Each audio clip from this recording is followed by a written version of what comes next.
That's fascinating. So I think we should start. I've heard rumors that there's a board meeting at 7 that may take place. Well, yeah. Well, given the I guess the difficulty of a lot of these texts, I think hopefully by an hour you guys all won't decide to ditch synagogue on Rosh Hashanah when we actually read the story of the Akeda.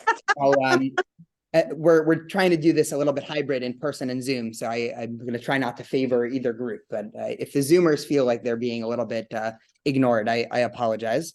You are always welcome on these nice TBT couches next week and the week after during this course. I'm going to share my screen before I forget, because that is something I know that I could do right now.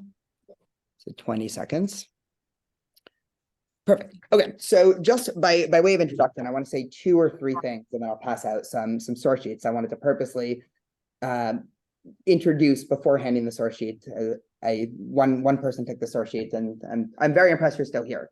No, that's what I say. So the Akeda, and we'll read the narrative in a little bit more scope in a minute, is obviously one of the central texts of both the book of Genesis. I think when a lot of people have to name top 3 or 5 most interesting, most memorable stories, it's certainly the one of Abraham being asked to slaughter his son Isaac up on Mount Moriah.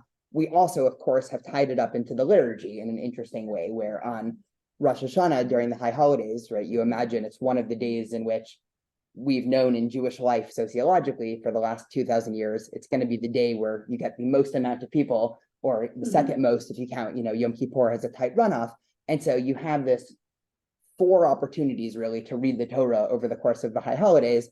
What are you going to choose? And so obviously the choosing of the Akeda narrative shows its centrality in Jewish thought. Now, the funny part, of course, is when anything is central in Jewish thought, it doesn't mean that everybody agrees why it's central. And the Akeda becomes the epitome of, I think, this tension. And so I want to just say just two things introductory, and then we'll actually start off with a poem as opposed to going straight to the narrative. And then I will hand out these source sheets. So just a brief 20-second summary for those who have forgotten from when we read this in the synagogue during Parsha Vayera, probably 8 or 9 months ago. The story is we have already been introduced to Abraham by now. We know that Abraham has actually 2 sons. He has Isaac and Ishmael. And really the first time we're seeing Isaac as an adult do anything, it's this narrative of God seemingly coming out of nowhere. And again, we've met God before. This is already chapter 22. So we know God to be generally good, generally just. A lot of scholars compare and contrast the Akeda with Genesis 18, which is when God says he's going to destroy these entire cities of Sodom and Gomorrah. And of course, immediately Abraham's, he stands up to God, and we applaud that as we should. And so it's even more striking when God then comes to Abraham a couple weeks later and says, actually, that son, you're going to have to do possibly the most unjust thing possible, which is bring him up as a sacrifice. And so you get, of course, just a couple of dialectic different ways to read this. And I just want to go over a couple just because it's not going to be the topic here, but I don't want everyone to think the sources that we're presenting. Oh, I'm going to go, someone mind running and opening the door? Oh, perfect. I don't want anyone to think that this is the dominant Jewish reading, because this is an obscure Jewish reading, but I think this is a reading that I think might give us an interesting insight to some Jewish history and also our personal lives. Welcome, Maddie and Luca. Come join. So this is a great story. Just two minutes introduction, and then we'll go straight into the poem. This is a great story, I think, to tease out the age-old tension between morality and religion. And there's a fascinating story that a lot of theologians and philosophers and religious thinkers have asked over the last 3,000 plus years of all sorts of religious traditions of where do our ethics come from? How do we know what to do? How do we know what is good? How do we know what is bad?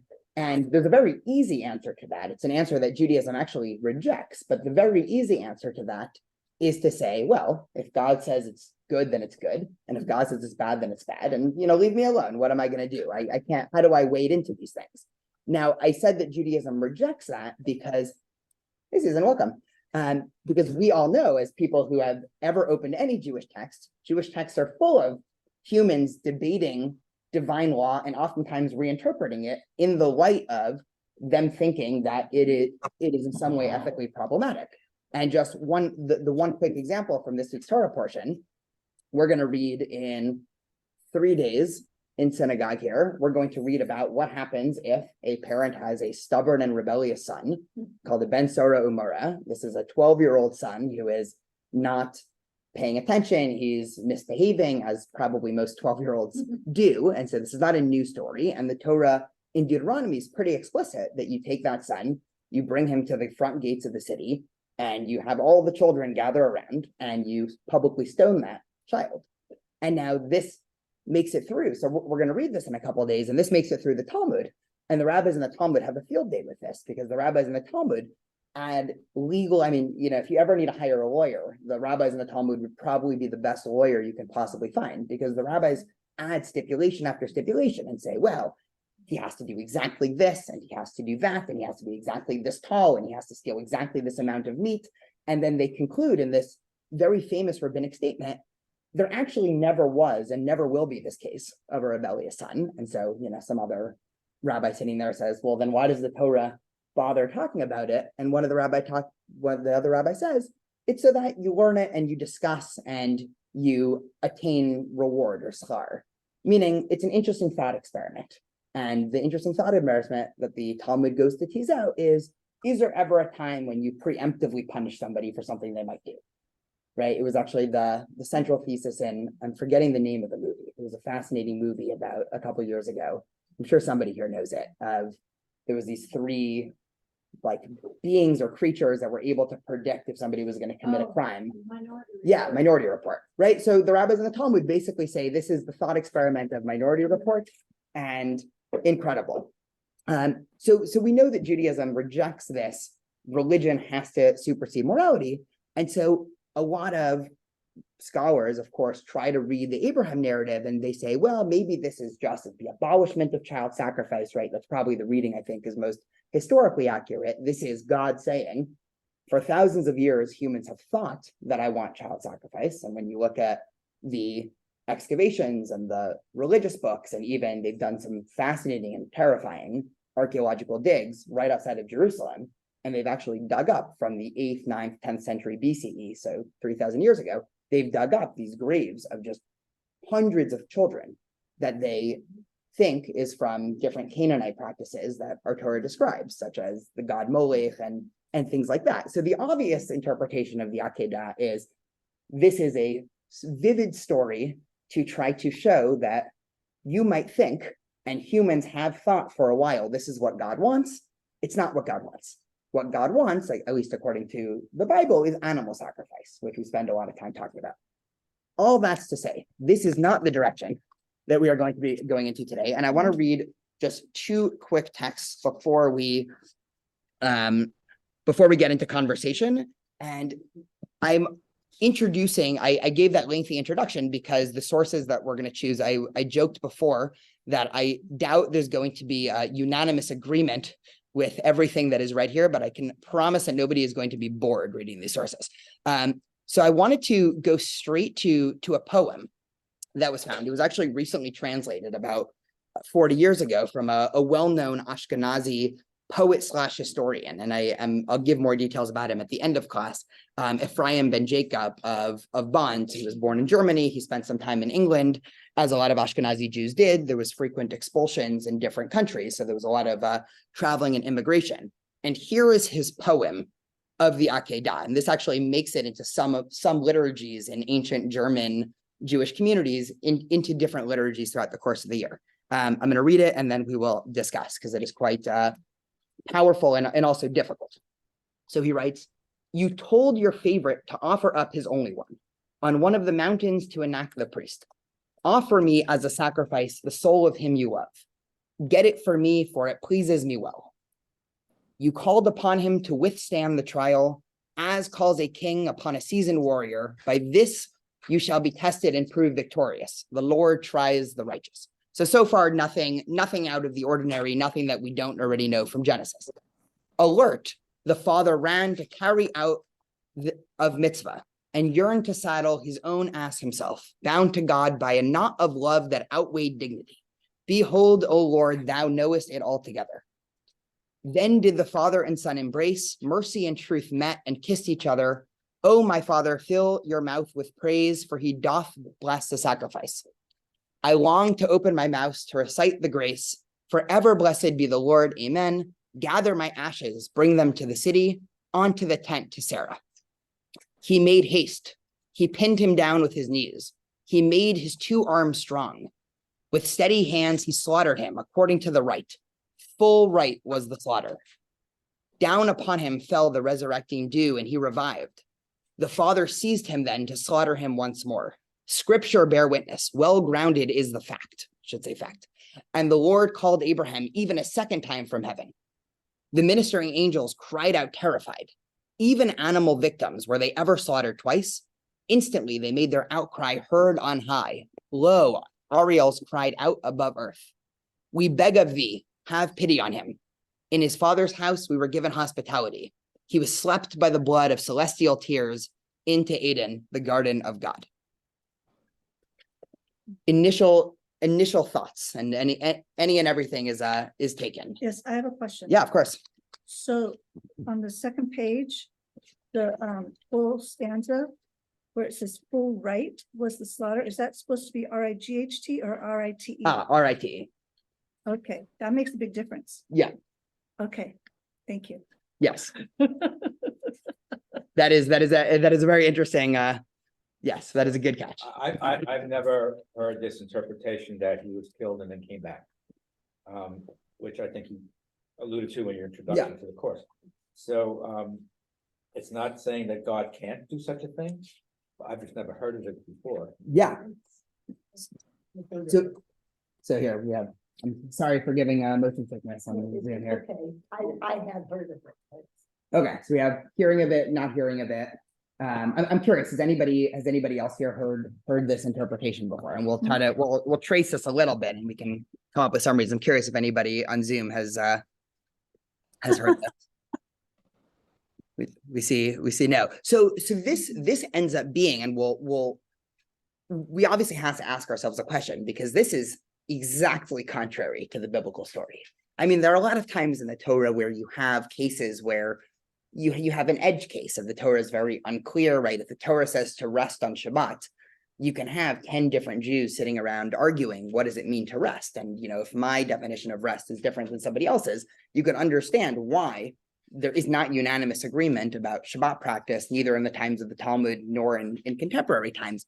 Here it's, you can read Genesis 22 many times, and every single time God calls out, and seemingly Abraham sacrifices the ram instead. This interpretation seems to imply that maybe the ram came too late, something like that. So the question that I want to ask, and how I sort of want to start off and get us into some more sources here, why would such an interpretation exist? What is this medieval poet thinking? Why is this the way that he's choosing to interpret the story? And what relevance might that have? And this is sort of the question we'll get into in the second half, but just with eyes to thinking of what relevance does this have to the importance of the story? Okay, it could be presenting Abraham as an example of absolutely following what God says. That also could be looked at in 2 ways. It either is a positive example, or it shows the negativity of just blindly following what you believe to be you're supposed to do. So Susan is saying, and I think it's a fascinating interpretation. And I actually was gonna, to save time, I was gonna skip over the next source, but I'm not good at skipping sources. So Susan basically says exactly what Immanuel Kant, right, again, the famous ethical philosopher and thinker, argues about the story, which is, regardless of whether or not Abraham ended up killing Isaac, Abraham fails this test, which is a very powerful interpretation of the story, because Immanuel Kant, and we can just sort of read, or I'll ask somebody to read. Maddie, can you read Immanuel Kant here on the bottom of page 2? But in some cases, man can be sure that the voice he hears is not God. For if the voice commands him to do something contrary to the moral law, then no matter how majestic the apparition may be, and no matter how it may seem to surpass the whole of nature, he must consider it an illusion. We can use as an example the myth of the sacrifice that Abraham was going to make by butchering and burning his only son at God's command. The poor child, without knowing it, even brought the wood for the fire. Abraham should have replied to this supposedly divine voice, "That I ought not to kill my good son is quite certain, but that you, this apparition, are God, of that I am not certain, and never can be, not even if this voice rings down to me from visible heaven." Incredible. So Kant flips the question. Kant says, you might think the difficult question of the Akeda is whether or not Abraham should have listened to God or not. He's saying that's an easy question. The answer is obviously no. The difficult question is, how did Abraham know that's God? Because what just God would ever command such a thing? Now, interestingly enough, Immanuel Kant, I think, represents, what a lot of contemporary, more liberally minded Jews think about this story. And I'm not saying that in a bad way. I think that this is the only really modern rational perspective of the story to have, because I think, sadly, we do live in an age where we do see people that, not the equivalent of child sacrifice, but some parallel of, again, because of some absolutist ideology, they're sacrificing everything that's near and dear to them, even their own children. Go for Or it. just in general, following what they believe to be the law and a very road not fought through man. I mean, it's Yeah. much more expansive than just the Abraham story. Yeah, 100%. Yeah, Susan expands it where this can easily be read, and a lot of Jewish sources do, even historically in the Midrash, as a critique of blindly following religious fundamentalism. And this is the easy approach. This is the approach that I'm not taking, because it would be, we'd be done and we're only 19 minutes in if this was our final answer. So I want to try to make sense a little bit, not necessarily defend, but let's try to understand this other perspective. And there's two ways that we can understand it. One, I think, is textual, and the other is ideologically. If people haven't ever read the, actually, I think it's worthwhile to read the story real quick. So I will, actually, Shannon, can I ask you to Sure. read the Akeda story? Sure. Sometime afterward, God put Abraham to the test, saying to him, "Abraham," he answered, "Here I am. Take your son, your favored one, Isaac, whom you love, and go to the land of Moriah and offer him there as a burnt offering on one of the heights that I will point out to you." So early next morning, Abraham saddled his ass and took with him two of his servants and his son Isaac. He split the wood for the burnt offering, and he set out for the place of which God had told him. On the third day, Abraham looked up and saw the place from afar. Then Abraham said to his servants, "You stay here with the ass. The boy and I will go up there, and we will worship, and we will return to you." Abraham took the wood for the burnt offering and put it on his son Isaac. You can hear my bold face there, sorry. He himself took the firestone and the knife, and the two walked off together. Then Isaac said to his father Abraham, "Father," and he answered, "Yes, my son." And he said, "Here are the firestone and the wood, but where is the sheep for the burnt offering?"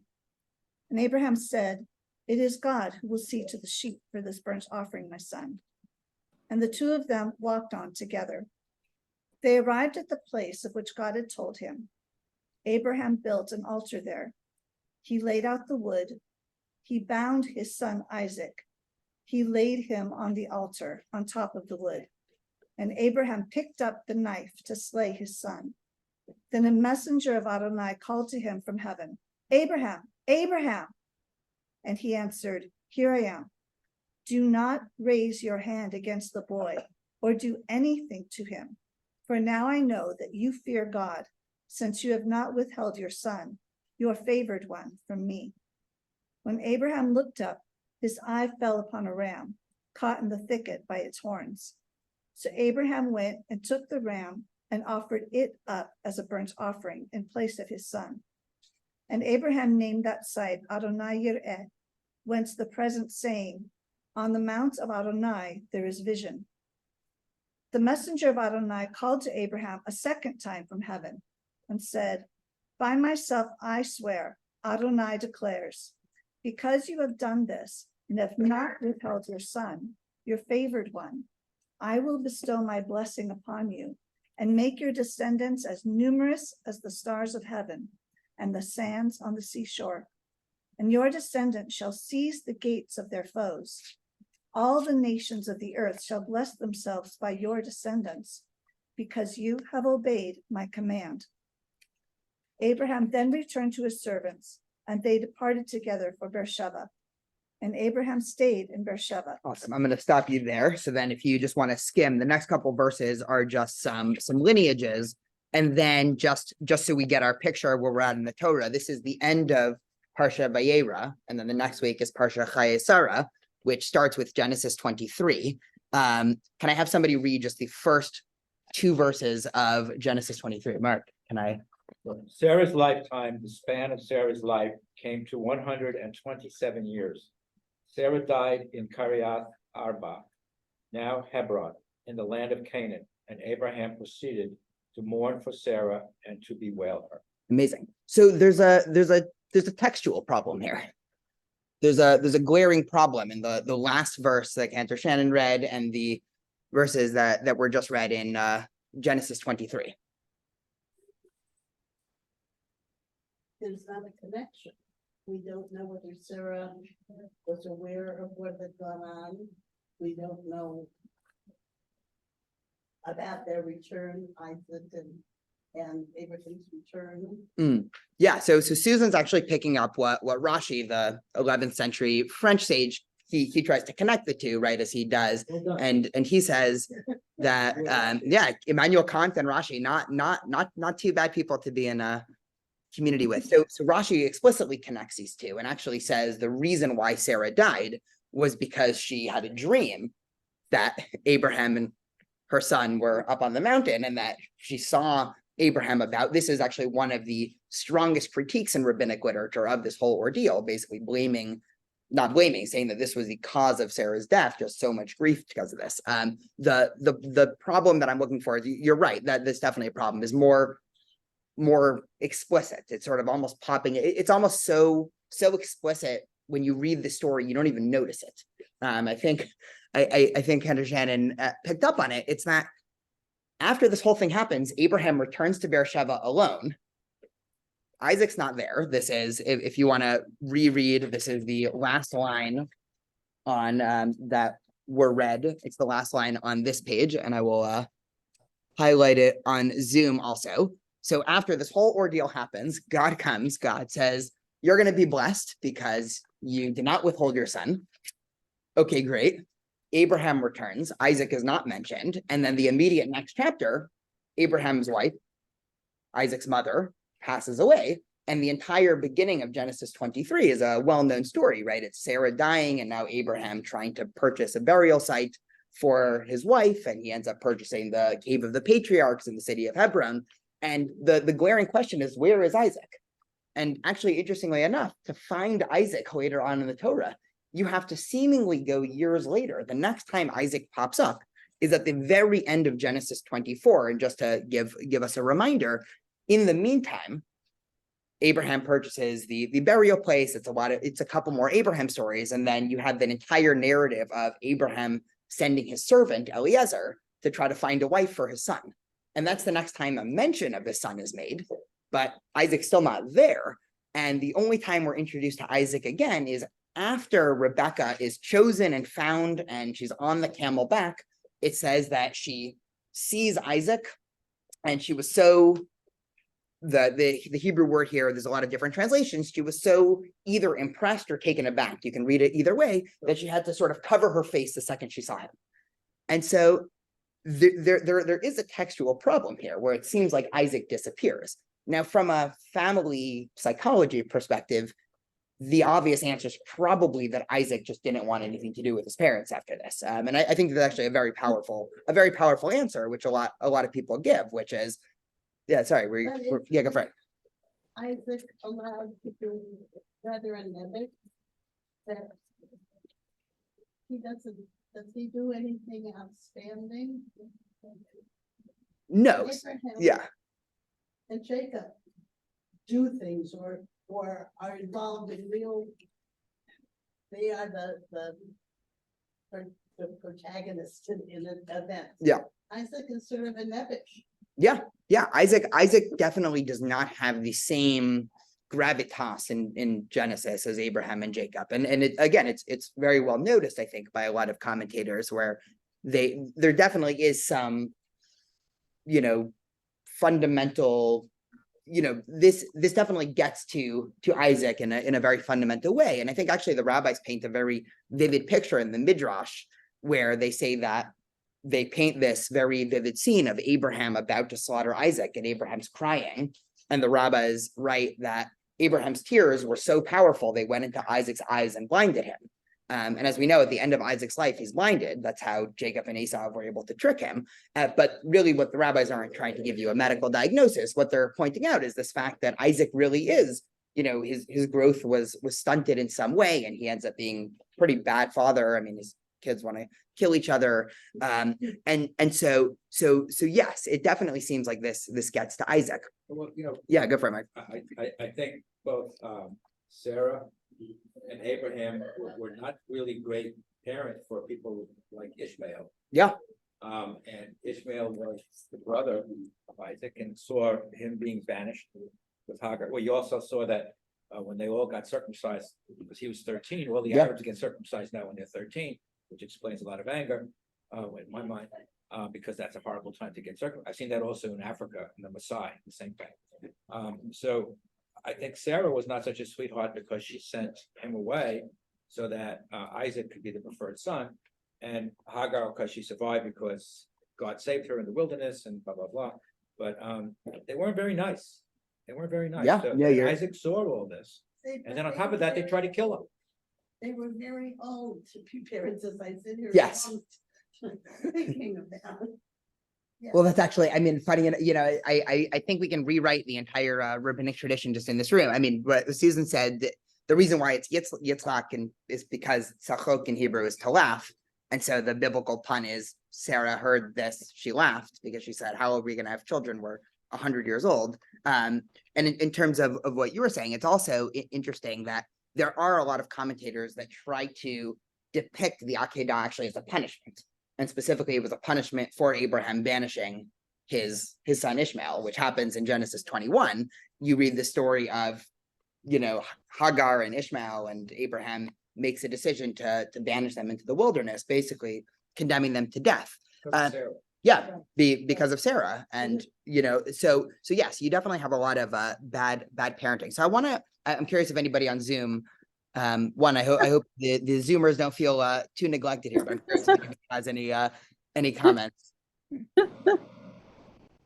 Everyone's trying to stay away from child sacrifice on Zoom. It's good. So I have a comment. Yeah, of course. I want to share, and I don't know if you're aware of this, but obviously as somebody who has studied trope, and I had to, learn all of the Akeda as a part of becoming a cantor. And something I've found fascinating is sometimes trope is also a rabbinic commentary. And the part of the text where it says that Abraham and Isaac are going up the mountain, musically, it's going down.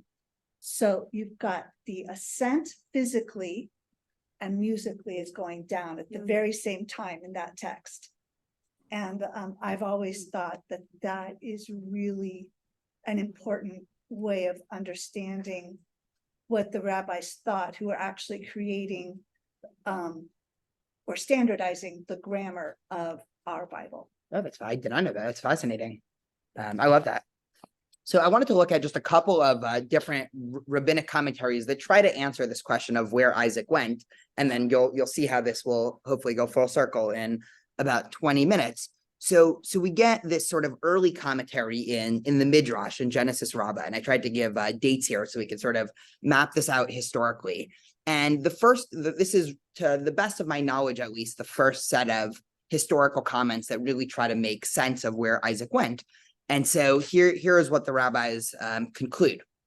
So it says, and Abraham returned to his young men in Genesis 22:19, And so the rabbis ask, and where was Isaac?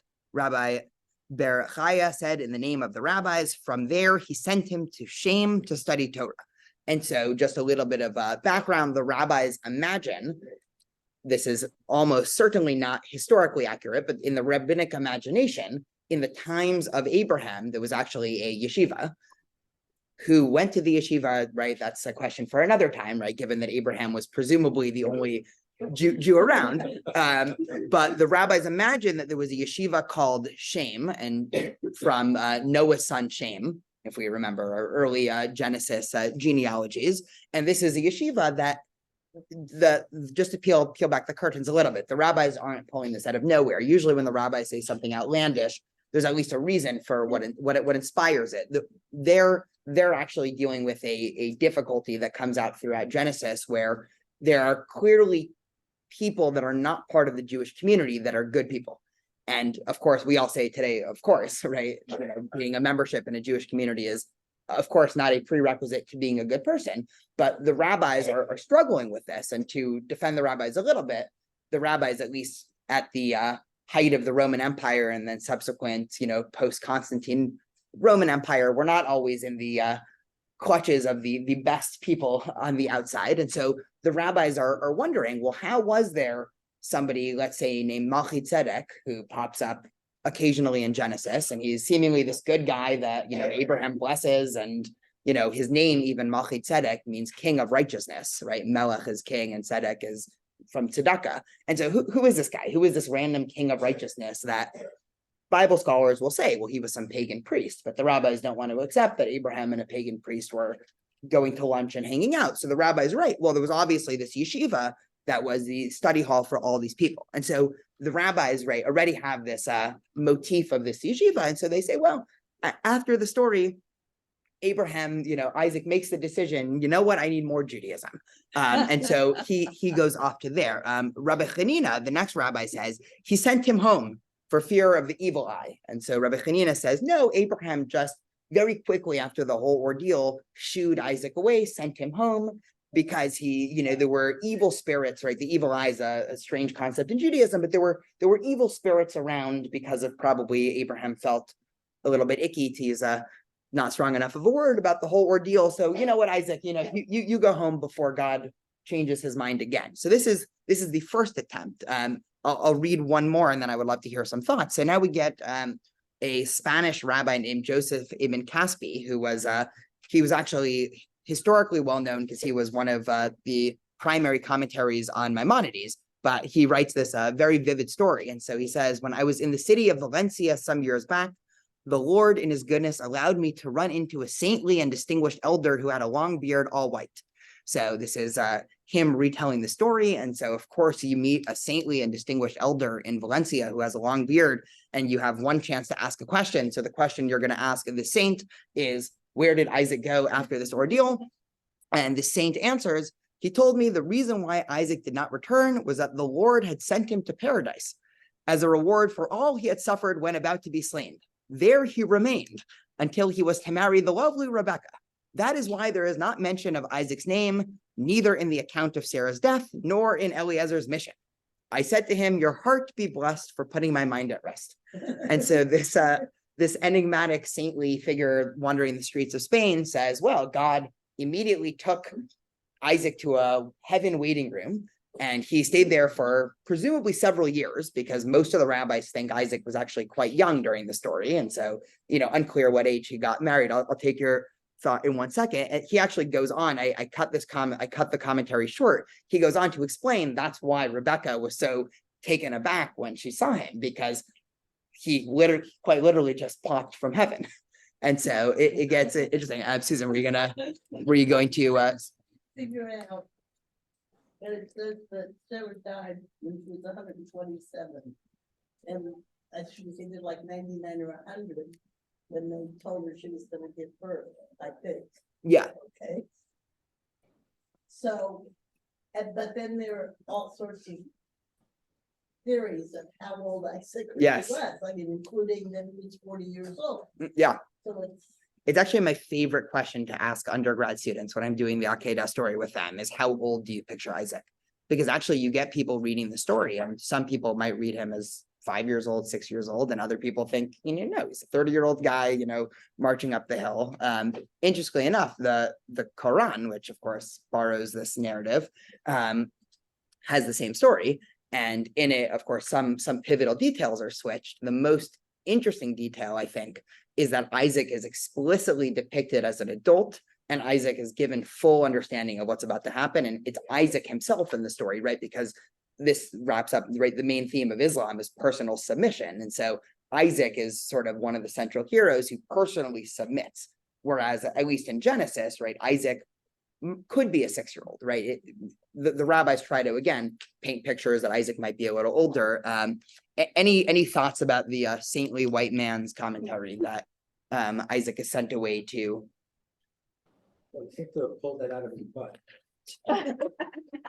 I mean, where did that come from? You just made it up? Yeah, well, saintly white man. That's Right. you never footnote your when you were in academia. No, Trust me, I'm the teacher. yeah, exactly. No, it's yeah, if you ever need to source something and you just I heard from a saintly white man and Valencia. No, I mean, you're right, right? It does seem like this is coming out of nowhere. And there's one of two ways to understand this. I don't know which one makes more sense. One is that they really saw this as a problem, meaning it really does seem like, any hand waving and saying, oh, maybe Isaac just went home, or maybe he went off to hang out with his friends, right? They didn't accept those answers. So they really needed a good reason why Isaac was not around. So that's one. So they were almost forced to pull something from left field. The second is that perhaps there was an older biblical tradition that Abraham actually does go through with it, and that you need some way to understand, well, if Abraham actually kills Isaac, how is Isaac still alive later? Which we'll get to in a little bit. So the Ibn Ezra, and this I'm skipping the Hizkuni, he just sort of repeats what the Ibn Kaspi says, but it's interesting because Hizkuni was in France, so just geographically, for those who are more geographical minded, you show that this interpretation made it to both the Ashkenazi and the Sephardic world. So this wasn't just one saintly scholar wandering Spain. This must have been a well-known interpretation, because you have a mainstream Sephardic Spanish rabbi saying something and a mainstream France Ashkenazi rabbi saying something. So this must have been a common interpretation.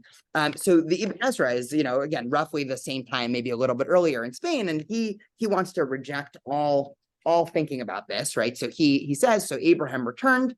Isaac is not mentioned because he was under Abraham's care. Those who say that Abraham slaughtered Isaac and left him on the altar, and following this Isaac came to life, are contradicting scripture. So the Ibn Ezra is a well-known rationalist thinker from medieval Spain, and he tries to cut all conversation about this short, and he says everything we've been talking about for the last 7 minutes, all these other commentaries, they're just, again, as he says that it's slightly different, but they're pulling things out of their butt, right? Like where are they getting this from? And this is contradicting scripture. Now the problem is that we go to earlier sources, and everything we've done so far has been medieval. And when we actually try to peel back the curtain and say, okay, there must have been some interpretation of Abraham actually killing Isaac, and we're still left with the question of why this interpretation ever would have existed. And so I think if we trace it back historically, we'll get at an answer. And I think I'm actually doing all right with the timing here. So this is good. So we have in the 8th century, can I ask a Zoom person to read? Shirley, can I ask you to read the Pirkei de Rabbi Eliezer, this 8th century Midrashic text? Our Rehuda says, when the knife came upon Isaac's neck, Isaac's soul burst out and departed. And when God projected his voice and said to Abraham, do not raise your hand, Isaac's soul returned to his body. Perfect. Thank you, Shirley. So before any of these medieval rabbis, we have an 8th century work, probably from Babylonia, which is where most Jews were living at the time, saying that, yeah, Abraham actually does go ahead and kill Isaac. This is, by the way, if aside from two things, aside from the morally abhorrent understanding that this is what God wants us to do, and the suspension of disbelief that somebody is killed and resurrected. This is, aside from those two, just small things, this is the easiest way to read the literal text without getting caught up, because it answers where Isaac goes. It answers why God seemingly implies that Abraham actually did it as opposed to was willing to do it. Right? There's a lot of reasons why textually you'd want to do this. We're still not at the answer of why philosophically you'd want to do this. So we can go. I have a, Oh yeah, go for it. because I'm not sure, what the Hebrew is saying there, and perhaps you remember. So are we saying that it's like a touch, but not a cut? Hmm. And then at that point, so that there's actually not damage, let's say, but as close as you can get before you actually would injure somebody? I So is think it that, or this is is it saying actually like it's full. like- Yeah, I think this is full sail. Because like yeah. the come upon is not a clear, is not clear. That's what I was Yeah. wondering. So So burst out. Yeah, well, maybe out of fear, just like preemptively. yeah. Because there's also the rabbinic idea that our soul is not there at night, right? So if our soul is hanging out somewhere else when we're sleeping, certainly when we are a fraction away from death, maybe the soul is like, okay, I'm gone, I'm out of here. Mm. Yeah. So So I don't, yeah. So I think, so we're gonna go a little bit more back in time. And I think this next source hopefully will answer the question in a way that we will not like. And I think at about in 4 minutes we'll switch gears and we'll start to offer some rationales, lest you all leave in 15 minutes and think I am coming out here in favor of child sacrifice. So very difficult to do on a time crunch. So in the 4th century in Genesis Rabbah, you have a text that is extremely difficult to understand, I think, from any perspective that is normative in Judaism. And I'll just read it real quick.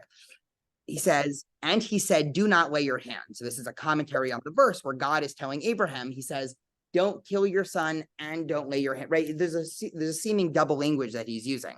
And so the rabbis ask, where was the knife? Right? So that's what the rabbis are worried about, right? Why would Abraham lay his hand? He has a sharp knife.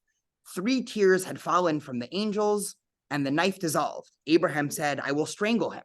He said, do not lay your hand upon the lad. Abraham said, I will take a drop of blood for him. He said to him, neither do anything to him.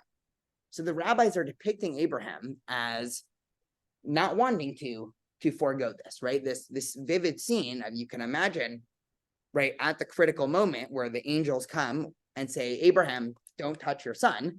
We all imagine, and I certainly imagine Abraham saying, oh my God, thank God, right? Like quite literally, like I was maybe going to do this, but like I was having second thoughts and like this was terrible and, blah, blah, blah. Here they're depicting Abraham as actually wanting to do more. And Abraham, there's part of Abraham that's actually a little bit distraught at the idea that he's not going to go through this. So I want to introduce 2 more quick texts, and then I think we'll come to a conclusion. I'll offer a theory. I think it's 50% good, but I would love some contributions to try to make sense. I said before, I don't know if I said this to the Zoom people, but this is not. There's sort of two dominant modes of teaching a class. One's a Socratic method, which universities are known for, which is opening, asking open-ended questions and trying to engage. The other is, the longtime Jewish form of chavruta, which is taking a text where neither people, have, more control over and sort of just duking it out on the verbal battlefield. So this is another very early midrash, and Yalkut is just a Hebrew word meaning a collection. So a collection of rabbinic commentaries on Deuteronomy, and it's an unknown date. We don't actually know when this was from, but scholars think very early, so maybe 1st or 2nd century. And I'll explain why they think 1st and 2nd century in a minute. And they're talking about a vivid scene that comes to us through the book of Maccabees. And so we're going even further back in Jewish history, and there's a very sad and heartbreaking story that takes place in the book of Maccabees that makes it to the Jewish tradition through rabbinic commentary of a woman named Hannah, who had 7 sons. And I see some nods. And Hannah had 7 sons, and she was living under the time of early Greek persecution. And the book of Maccabees writes, and I think it's in the second book of Maccabees, if anybody wants to look up the source, she is told by either King Antiochus or whatever iteration of Greek king was there at the time to bring her 7 sons and have them all bow down to whatever Greek idol. And if they're not, then her sons are going to be killed. And there's this very vivid description how one by one, these children all refuse to bow down to this idol, down to the last one. And so this is a story, again, this is a story, by the way, just one comment before we get to the rabbinic commentary on it. This is hotly debated because this sparks interesting, probably for another time, debate among ancient Jewish thinkers about, is that a good thing? Is that a bad thing? Right? We know that one of the, Judaism values life basically almost above anything else. Is it good to say no to this? On the other hand, other people argue, right? You can imagine the philosophic argument. On the other hand, if knowing our history, if Jews always were to acquiesce to demands for us to forego our religion, there's almost no chance we'd be here. So you're caught in a difficult situation of, you don't read the story and be like, well, I hope my kids do that one day. On the other hand, looking back historically, if there weren't courageous Jews who did things like this, possibly we wouldn't be here. And so the rabbis are commenting on this, I think, difficult moral question. And they put in the mouth of this woman, Hannah, as her sons are lining up, their mother wept and said to them, children, do not be distressed, for to this end you were created, to sanctify in the world the name of the Holy One, blessed be he. Go and tell Father Abraham, let not your heart swell with pride. You built one altar, but I built 7 altars, and on them have offered up my 7 sons. What's more, yours was a trial, mine accomplished fact. And so this very powerful picture, again, regardless of what we think of the philosophic or ethical position of if there's a time when you're under an anti-Semitic regime of what you do to remain Jewish, what you don't do, this very vivid picture of Hannah almost looking down at Abraham, right? Not because he said yes, but because, well, big deal. What did he do? He walked up the mountain. He thought maybe for 2 or 3 days that his son was going to be killed, right? Look at the struggle that I've undertaken to remain Jewish in the face of persecution, right? Under Greek rule, under Roman rule. And I want to just follow this up with one other source in the Middle Ages here, which is explicitly a critique, not just of Abraham, but of God, actually, not in the way that we might think. So Rabbi Eliezer bar Joel Halevi was also a well-known poet in the medieval period. And just a little bit of history. The medieval period for Jews was not a great time in terms of our relative safety. And that's a bit of an understatement, right? We know in the year 1099, the first crusade started, and every time there were a couple different waves of crusades between the 1100s and 1300s. And every time a crusade began, it always started with basically, bottom-up pogroms that took place in different cities, and some cases that led to expulsions, and then that led to, in the 13th and 14th centuries, the things like the blood libel, and then blaming of the Black Plague on Jews, right? So this was at a time where Jews were actually doing relatively well in the year 800, 900, 1000 in places like Germany and France, and until the Crusades. And so he's writing in the wake of all this. And so he writes, O Lord, mighty one, dwelling on high, once over one Akeda, Ariels, angels cried out before thee. But now how many are butchered and burned? Why over the blood of children did they not raise a cry? Before that patriarch, obviously a reference to Abraham, could in his haste sacrifice his only one, it was heard from heaven, do not put forth your hand to destroy. But now how many sons and daughters of Judah are slain, while yet he makes no haste to save those butchered, nor those cast on flames. On the merit of the Akeda at Moriah, once we could lean, safeguard for the salvation age after age. Now one Akeda follows after another. They cannot be counted. So we get another really powerful medieval poem basically saying, we're supposed to read the Akeda every year as this inspirational story, and this great test that Abraham lived up to. He's saying, you can imagine, right? This is hard to believe because looking around, every person who's remaining Jewish, right? The ultimatum in the medieval ages wasn't, right? It was very different than, say, iterations of anti-Semitism in Nazi Germany, where it was, there's something inherent in Jewish blood, right? In medieval Ashkenaz, right, in Germany and France and England, it was always convert or be persecuted, right? Jews were always, I mean, this is a little bit of a historically inaccurate, but in theory, right, because in practice, you were still suspect, but in theory, a Jew at any point could have said, okay, I'm out. I want to, join, the Christian world. I am done, right? And in theory, you'd be accepted and everything like that. And so any conscious choice to live as a Jew in the medieval period was one where you are basically not explicitly, but you are implicitly accepting the fact that you might be offering yourself and your children up for sacrifice, which gets us back to a problem. We have a story that's so central to our tradition that's supposed to be this grand moment of commitment to Judaism, and it's not impressive enough for Jews throughout history, because the reality is Jews throughout history have offered up much more than one time going up one mountain, offering up one child. So we go back all the way to the beginning story, and we don't have to read it again. But the poem that we started out with of Abraham actually trying to kill Isaac twice, and the reason why I said I'd fill in a little bit more of his biography later is that Ephraim Bon was he's probably one of the most important historical medieval Jewish figures for documenting a lot of the massacres that happened. And he was in the city over, but he brought us the story of what happened to the Jews at York, which was one of the terrible moments. I believe it was in the year 1190. And this was, I think, right at the beginning of the Third Crusades.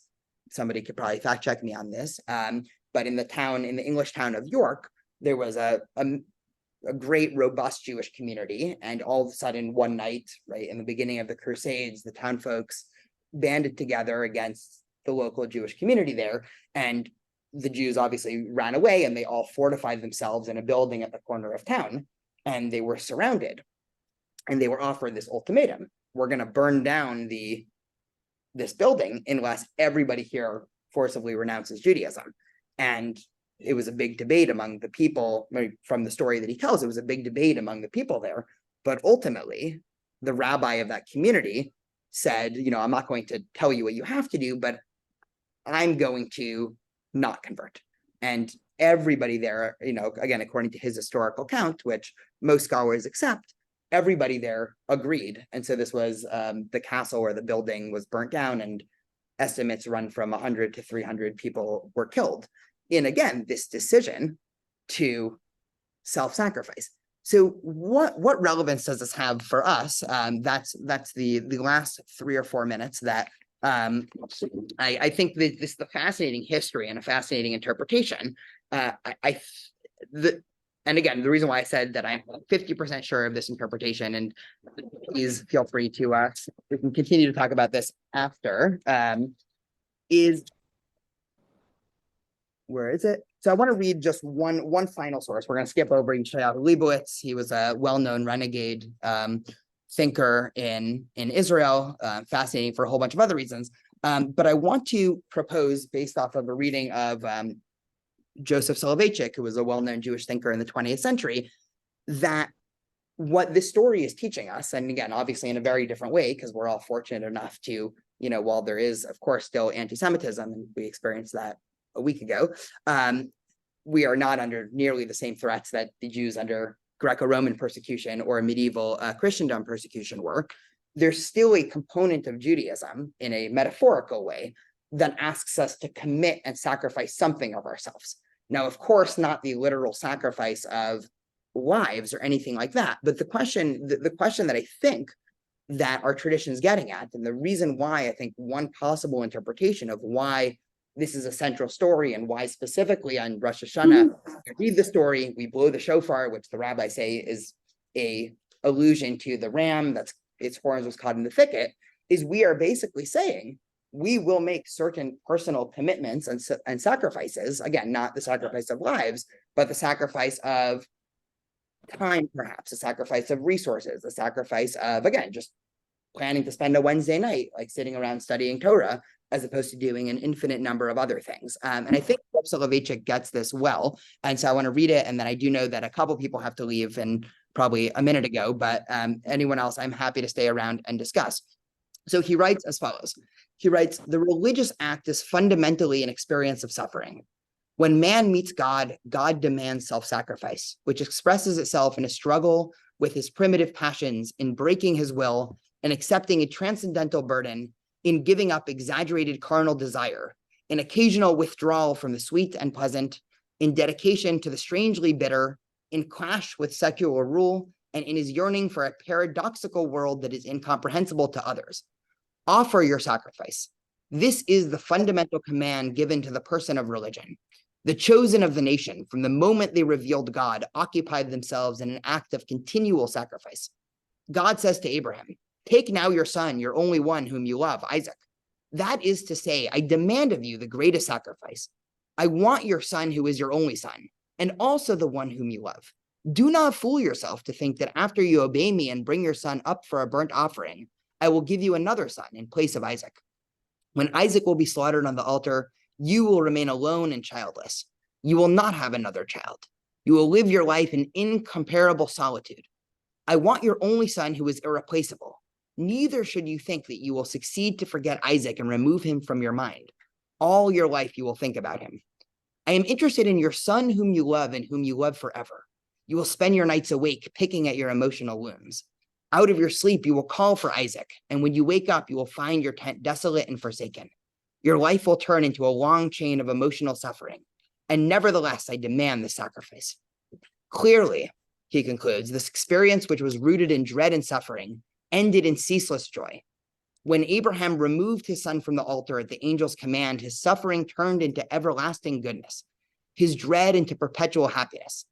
The religious act begins with the sacrifice of oneself and ends with the finding of oneself. But man cannot find himself without sacrificing himself prior to the finding. What I think Soloveitchik here is saying, and what I want to try to propose, and I would love to hear some thoughts on this, is that we oftentimes, I think, where we live in a world where the idea of self-sacrifice for any reason, right? It's very much a, well, what do I have to gain? What can I personally get from this? Right? I will only do this if I get that, right? A very tit for tat often mentality. And I think the Akeda, in a very startling way, this interpretation, and I think, again, just like all good Jewish texts do, they take it to the extreme to try to get us to consider, right, things in the middle ground, are asking us to consider, well, what does it actually look like to sacrifice for a higher ideal, for a higher community? What are those things in which one can sacrifice? And what Soloveitchik says, which I think is beautiful, and I think it turns out to be true among human nature, is oftentimes before you commit to something, it seems like this crazy, I mean, then this is true probably, for everything, for friendships, for romantic relationships, for, I don't know, going to the gym, right? You can imagine anything that somebody might be committed to that at the beginning seems insane and crazy. And it seems like, oh my God, if I commit to this, I have to do this and this and this. But once somebody makes the commitment and dives in, you actually look back and you're like, huh, I'm very glad I did that. That was actually not a sacrifice at all. I actually can't imagine my life without this. And Soloveitchik reads the Akeda narrative in this light of saying this whole thing is a metaphor for the idea that it seems in the beginning that a sacrifice is crazy. It seems, well, how can I metaphorically take the thing I love the most? And actually, there's an interesting interpretation. Yitzhak, we said before, means laughter. So it almost seems like Abraham's being asked to sacrifice his joy, right? If you commit to this, your joy will cease. And Abraham does it. And at the end, it turns into, at least according to this commentary, everlasting happiness. So the question that I want to pose, and whether this is a rhetorical question or if we want to discuss, is leading up to the high holidays, what are those things that we that live in, by all, statistics, the luckiest time for Jews historically, where thank God none of us are hopefully ever going to need to make decisions as drastic as a lot of these commentaries try to draw. But what are those things that might be the equivalent that we can give of ourselves? I want to officially conclude because I know the board meeting started 2 minutes ago, so I want to allow some people to leave. But I am here. I have nowhere to go. So Always love. I would love, yeah, thank you so much.